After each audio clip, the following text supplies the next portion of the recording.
Rivet here. Welcome back to another episode. Cube World back again on a Sunday. Back again, kicking it, living it, loving it. Cube World's back. Yeah, hope everyone's enjoying their weekend. Hope you're having a great day. I myself have no complaints except for my peacock. He's annoying. I'm not too sure how everything's going to sound because I really can't hear everything properly. My beloved headphones that I've had for the past 5 years died on me yesterday, and it's been a sad state of affairs. So I'm using an old set of headphones that don't necessarily sound the best to me. I don't know if the sound leaks to you guys as well, but I have to get my Sennheiser, however you want to pronounce it. I gotta get those fixed up or replaced or something. But again, I've had them for 5 years and I've loved them. Put them through the ringer.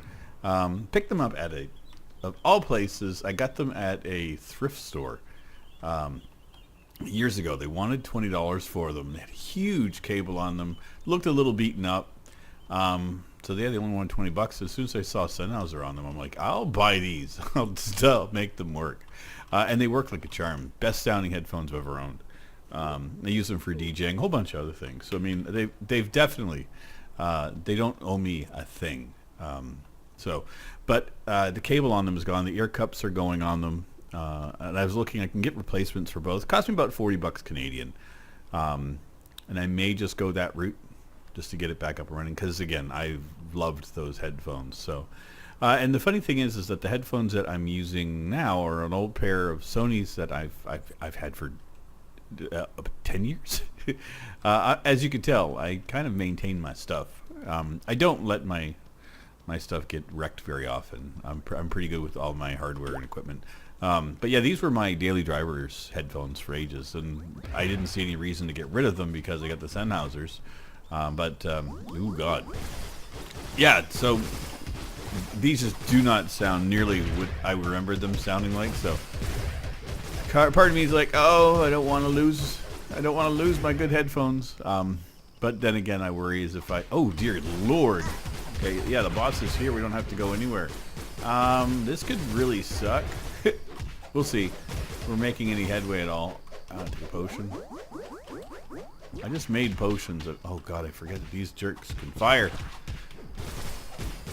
Yeah, we're making some headway on them. Yes, this is a snout beetle dressed up as a football beetle, I think. These, I don't remember which. I think this is one. Dream made these for me, so I can't remember where he is. Which ones they were. Dream's channel is down. No idea what happened with it, so I'm leaving the links for his channel there in case he ever brings it back.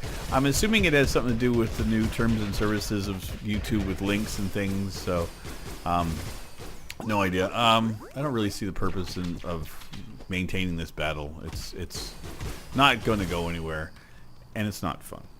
So not fun means not happening. Yeah, we'll continue on this way. You can do all the arguments you want, buddy boy. I'm not getting involved. There we go. Let's go ride my turtle.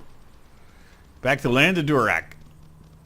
So yeah, everything's been going good. No real complaints. Life is going well. Feeling better. You can probably hear my voice. It's back-ish. Did a live stream last night with War. We did some more Astroneer and just had a blast. Goofing off at Astroneer, we've completed the basic of what we need to do in the game. Now it's just a matter of doing some quest hunting. There's achievements you can unlock. So we've been kind of working on some of those, and then just things that have kind of bothered us, like when War lost the spaceships. It was due to a bug and a glitch. You can see them from the planet, the main planet you log into. You can see them clear as day. You can see them floating around in space. So in our infinite wisdom and stupidity, we developed a ramp yesterday, and we went into space. Got right next to them. They flew right past us. Found out some more of the intricacies of how Astroneer works. It was really fun, really interesting. We jumped from space back to land and survived. We did a whole bunch of stuff. Drove buggies into outer space. Drove buggies to the center of the planet. Like, it was just goofy fun. 3-4 hours we did. And near the end of it, my throat started to go. And I was like, allergy attacks hit me. And I knew what it was. So But I was like, no, I don't want my cold back. I just got over it. It wasn't cold at all. It was just my allergies. So it's like nervous for a minute. I was like, no, I don't want. I just got better. I don't want to feel sick again. But yeah, I've been feeling really good. Sleeping a lot more than normal. So obviously the healing is still ongoing, which is fine. I'm not going to argue it. I needed more sleep anyway. I've been addressing a few things, trying to make some changes in my life, some positive changes. There's been a whole lot of negativity that happens on a regular basis, and I try to stick my head as far away from negativity as at all possible. Sometimes I succeed, sometimes I don't. And what I have found is that Twitter aggravates me. So does YouTube. But it's the outrage or upset culture has been kind of taking its toll on me. I addressed it the other day when I did the video talking about Google Stadia.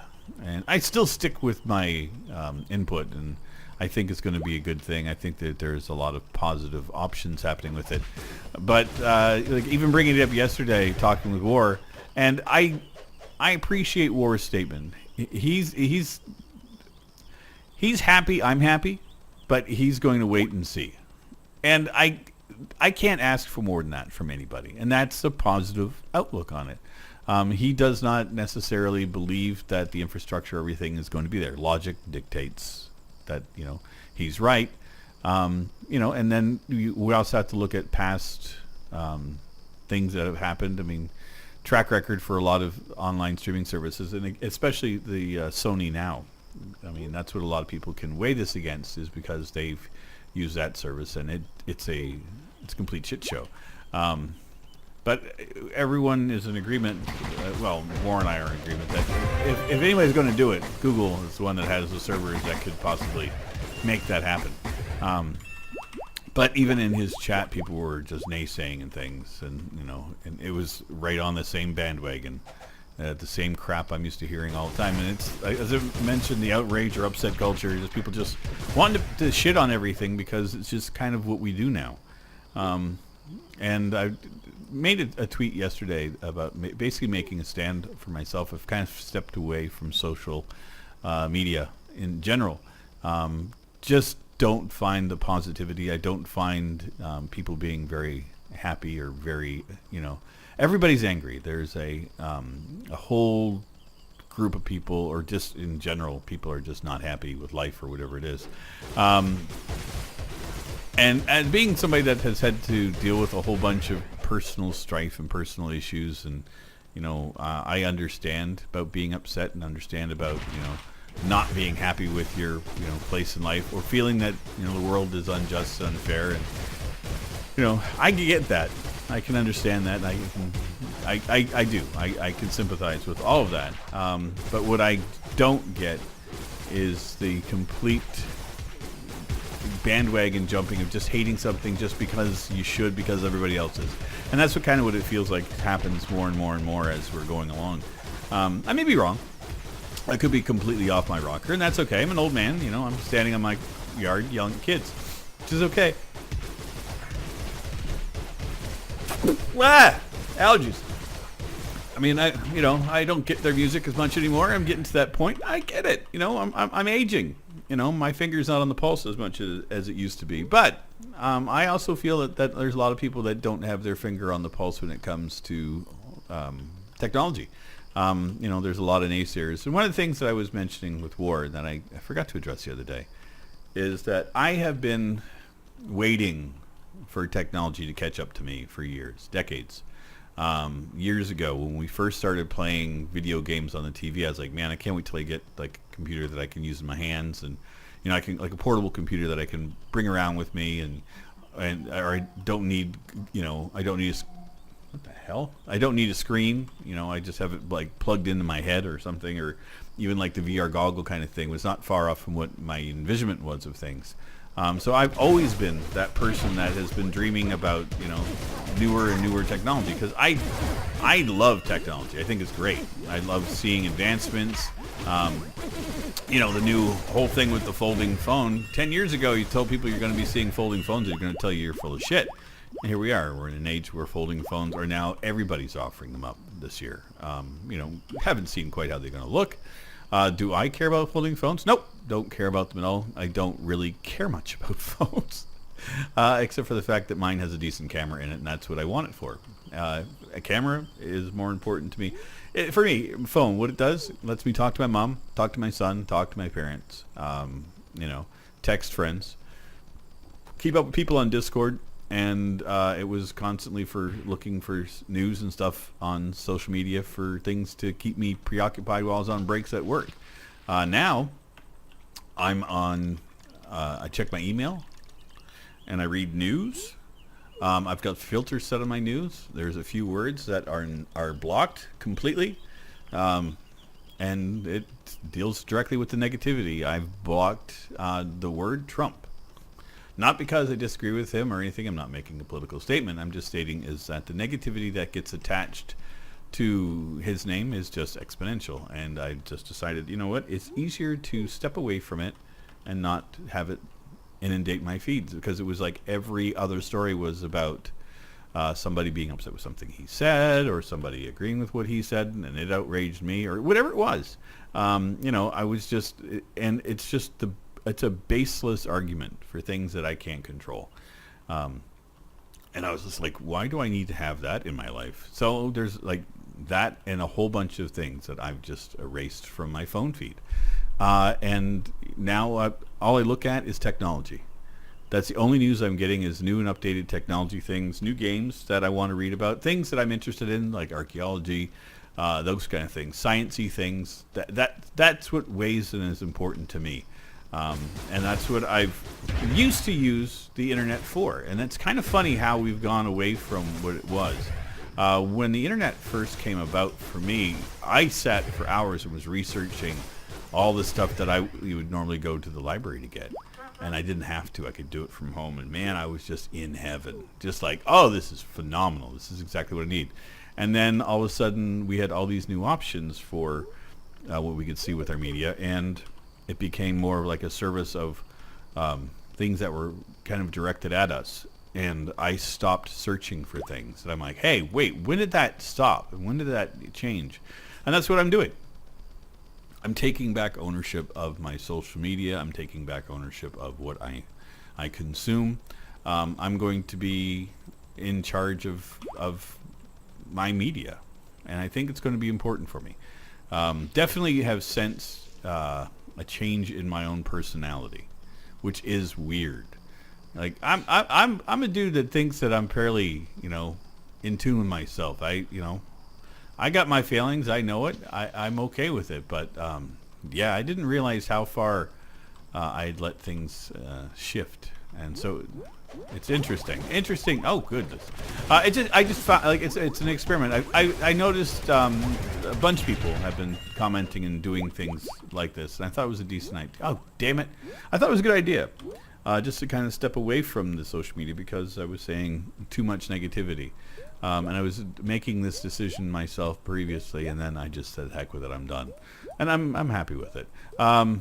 Gaming stuff. Let's talk about the important things in life. Metro Exodus, almost done.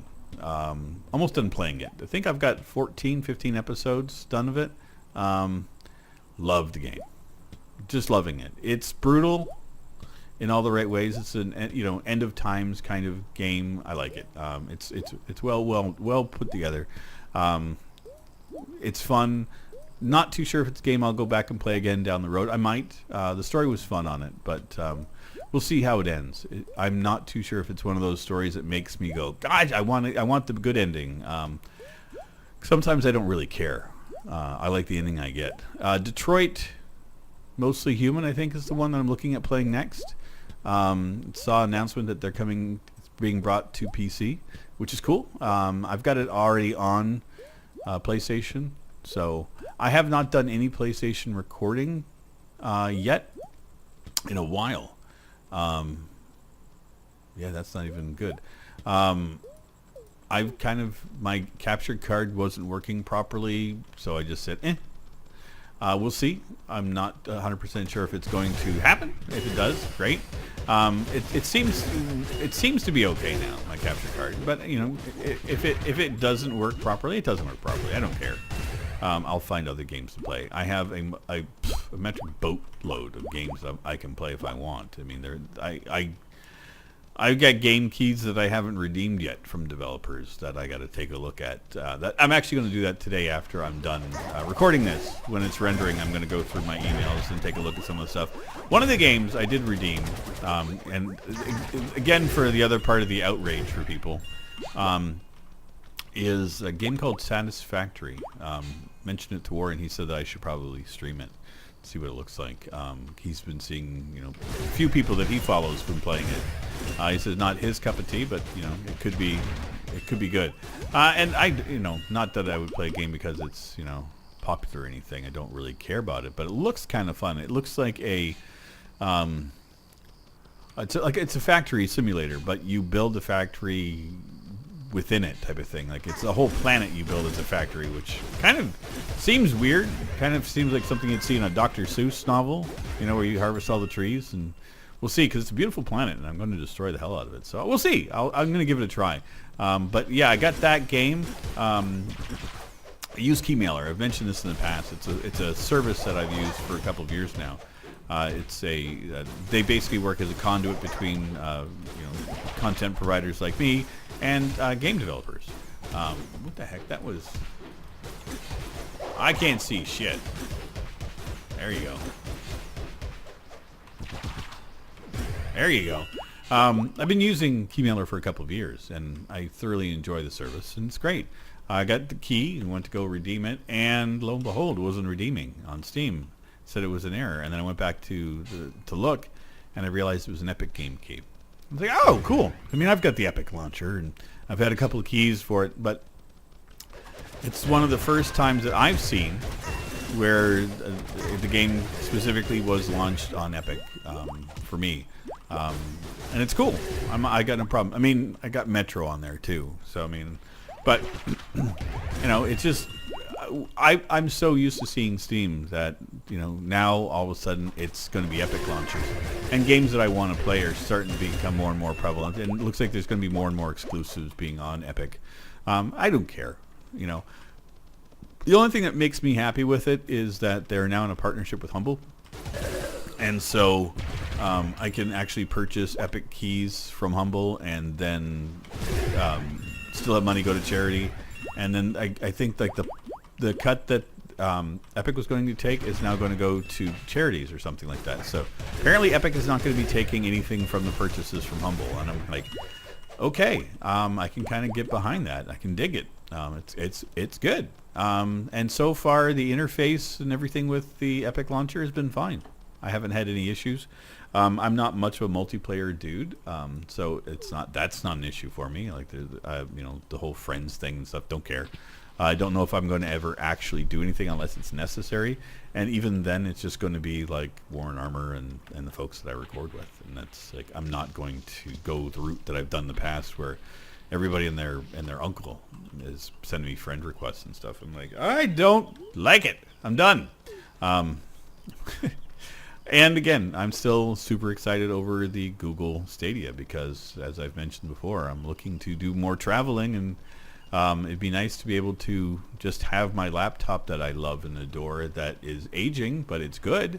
But I'd love to be able to keep that running for another 4 or 5 years if I can, because it's an i7. It's got 4 cores, 4 threads, so it's an 8-core-ish processor that I can run my video editing at. Mind you, it's not going to be super speedy, super, anything, but it works. Who needs super speedy? Take your time. Live life. Take your time with things. Enjoy the vanilla. My grandfather used to say, eat slow and taste the vanilla. And I was like, I didn't understand that. He was 83 when 82, I think he was when he passed on. And conversations I had with him were wonderful. And as I'm aging and as I'm feeling things change, I'm like realizing how astute my grandfather was, and how much of me and him are very similar. And I get that. I get drawn to folks that are like me. And if I like if my son had a child that was like me, and I could see, I get where my grandfather was. You know, being that super smart guy, little oddball, doesn't quite fit in. You know, odd sense of humor. That was my grandfather, and I adore him. My memories of him from a child 40 years ago are vivid. My other grandfather too. I'm not, saying that one was better than the other or not. They were both great grandfathers, completely different men, and you know what? I think my grandparents, both my grandfathers, showed me how a difference of opinion and diversity actually becomes a benefit. Both raised different ways, both completely different type of people. My mom's father, more of a physical kind of guy. You know, he worked in the rail yards. He was a physical manual labor kind of guy, 6'4", massive man, and rough and gruff, and when you see the pictures of the guys like the Marlboro ads from years ago, that's kind of what my grandfather was. You know, just that manly man, but super fun, good sense of humor, good imagination, and he was amazing with us kids. My other grandfather, my dad's dad, was an intellectual, oddball, but we could have conversations that would go past what you wouldn't have these conversations regularly. Like, it's the same kind of idea I have with my son. It's just the conversations I've always talked to my son since he was born like he was an adult. I never did the baby talk to him. I still don't agree with that. I don't agree that it's a valid communication form. You know, I don't want my child to ever think that is an actual form of language unless it becomes a language that we need to speak. I wanted him to know that, an adult doesn't have to make goofy sounds every time they're around. I want him to know that we can be real. And I don't know how much that affects his nurturing or anything, but you know what? I don't really care. It's like, it was more for me than anything else. And I love the kid he is. I mean, I love the person he is. But yeah, the way that my grandparents behaved has definitely influenced me as an adult. And again, changed my perceptions on a whole bunch of things that I maintain to this day. My outlook on being, kind of stern and goofy at the same time, and being an intellectual, questioning the norm, all that comes from my grandfathers and the conversations that I had, spent hours and hours and hours with them. And it's neat to think that, just a conversation altered me to the point of who I am today. At least I think it is. Either that or they just nurtured the part of me that was already there, which is entirely likely. I mean, neither one of them were stupid at all. They're both very smart men.